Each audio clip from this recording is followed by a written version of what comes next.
Welcome back, everyone. As many of you know, if something is transmitted by Tawatur, it constitutes certain knowledge. In Islam, this method of transmission is independently, multiply attested in a way that could not have been possibly forged. Tawatur means reliable, without question. Most Muslims will, of course, say that this is how the Quran was transmitted. This goes right along with the claim of perfect preservation to the word, to the letter, to the dot, a claim parroted multitudes of times by complacent, average Muslims. Now, those aren't my words. Take it away, Shabir. Sense of complacency that many Muslims have gone around with, thinking that, okay, everything has been preserved dot for dot, letter for letter, the way it was revealed to the Prophet Muhammad, peace be upon him, with no variation or change whatsoever. So, that it cuts at that general sense, which actually is not a scholarly way of thinking about the Quran. Our scholars have always known and have always described in our classical books variations and manuscripts, like, it's read like this by Ubay ibn Ka'b, it's read like this by Ibn Masud, and so on. And in the Codex of Ibn Masud, it was seen to be written like this. In the Codex of Ubay ibn Ka'b, it was seen to be written like this with this or that variation. So these were always known in scholarly circles to have existed. But recently, average Muslims have just simply, without bothering to learn, they have just simply parroted a common way of speaking about the Quran and saying, it's 100% the way it's always been, and they cannot imagine any variation. The spectacular, miraculous preservation of the Quran is therefore, without question, as we know, for the overwhelming majority of Muslims. However, there are many reasons to doubt this narrative. One reason, as Shabir alluded to, is that Muslim scholars themselves have doubted and shown that it cannot be the case. Shadi Nasser comments, Al-Zarkashi says that some late scholars have claimed that the 7 readings of the Quran are transmitted through Tawatur, only among the generations of readers and transmitters between the eponymous readers and their students. However, Tawatur cannot be verified among the generations between the Prophet and the eponymous readers. The isnads of all the eponymous readers down to the Prophet are single chains of transmission, where the conditions of Tawatur cannot be established with such isnads. So Muslim scholars have acknowledged the problems with establishing Tawatur of the Quran within the earliest generations of Muslims. But there are other reasons given to us by Muslim sources that show that the Quran is not transmitted by Tawatur. In a recent essay, Professor Nasser reviews some of these. The fact that the early Muslims greatly disagreed on the recitation of the Quran was reportedly the main reason behind Uthman's initiative to collect and codify the text. That Uthman destroyed all existing codices and kept only his official copy or copies was a clear testimony that a universal copy of the Quran, unanimously known to and agreed upon by the companions of the Prophet, did not exist. Again, if something is transmitted through Tawatur, that transmission constitutes certainty. Early Muslims did not agree over the form of the Quran, and even after Uthman's alleged recension to fix this problem, disagreements about and variants of the Quran continued to multiply. Next was the problem of the textual abrogation in the Quran, according to which a significant majority of Muslim scholars, based on soundly transmitted accounts, acknowledged this type of abrogation in the tradition. In addition to the familiar type, abrogation of the content or legal ruling without expunging the text, 2 other types were acknowledged.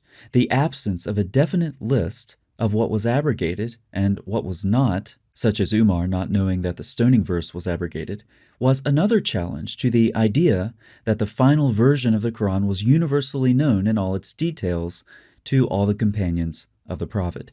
In addition to abrogation, several authenticated and widely transmitted traditions addressed scribal errors in the Quran, grammatical mistakes, missing verses, and textual abnormalities, all of which reports were generally accepted but thoroughly discussed and recontextualized by Muslim scholars. These are basic observations well attested in Muslim sources. If early Muslims are disagreeing over the form of the Quran, then that goes strongly against the concept of its transmission by Tawatur.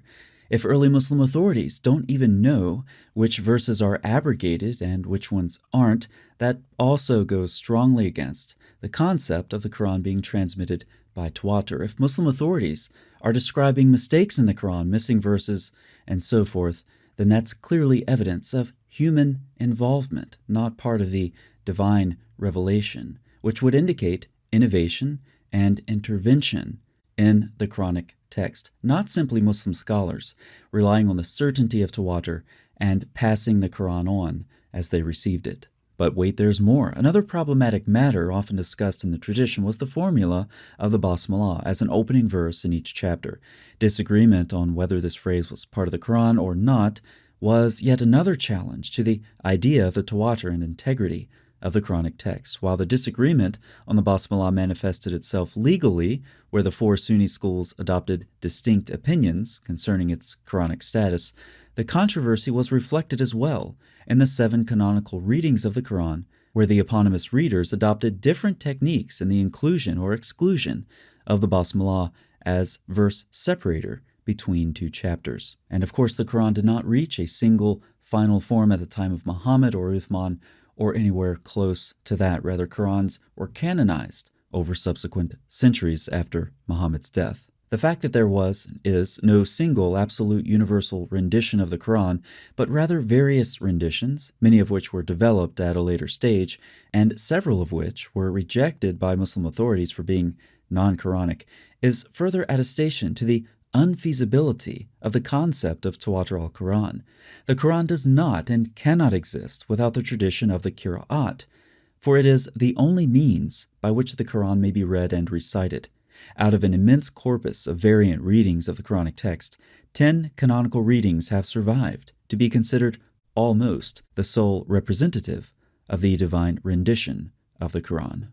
So why should we argue that the Quran has not been transmitted by Tawatur? Muslim scholars themselves have doubted transmission by Tawatur.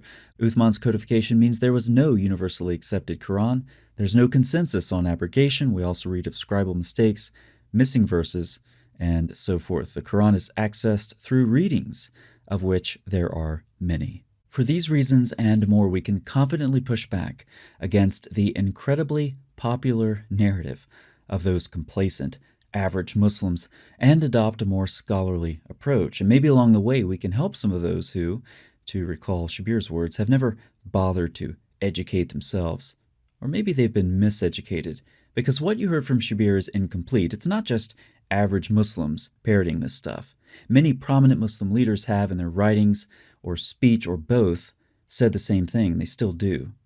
So the progression I would advocate for those average Muslims is to first realize the narrative you're parroting is false, and second, ask why your authorities lied to you in the first place. Is the religion of Islam really something that has to be propped up with lies like this? And if so, you might want to ask why that is. Thanks so much for watching. I'll see you next time.